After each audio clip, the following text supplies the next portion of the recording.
There is an overwhelming scientific consensus that the climate is warming, that humans are largely responsible for that, and that if we continue on our current ways, we face the prospect of potentially catastrophic changes in climate. This past year, Americans have looked out their windows and looked on their TV screens, and they've seen the impact of climate change, and they have seen the future.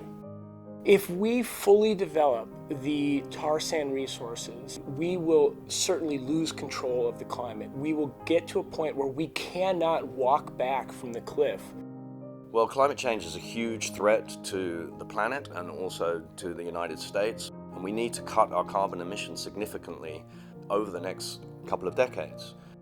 The move to unconventional oil, tar sands, bitumen, is a step in the entirely wrong direction. We should be using less oil, using less fossil fuels, and trying to find ways to make the use of those fuels cleaner. The oil sands are significantly more greenhouse gas intensive than conventional oil. It's a very heavy form of oil that has a significant amount of carbon embedded in the actual product, on the order of 3.2 to 4.5 times more greenhouse gas intensive to extract the bitumen from the ground compared to conventional oil. So we found that because bitumen has so much carbon in it, there's a refinery byproduct that comes out of the refining process called petroleum coke or pet coke.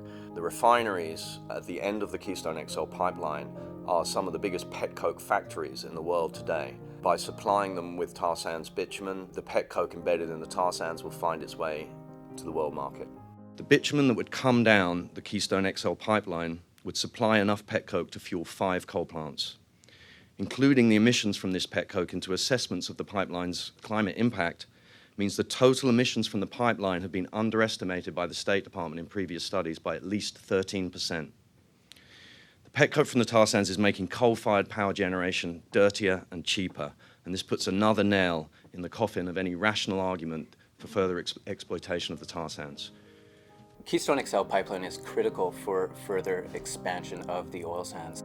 Major financial institutions in Canada have said that the lack of pipeline capacity is a rate-limiting step for the oil sands. But the fact of the matter is, the other pipelines to the west coast of Canada are facing significant public opposition, same with the ones to the east coast as well.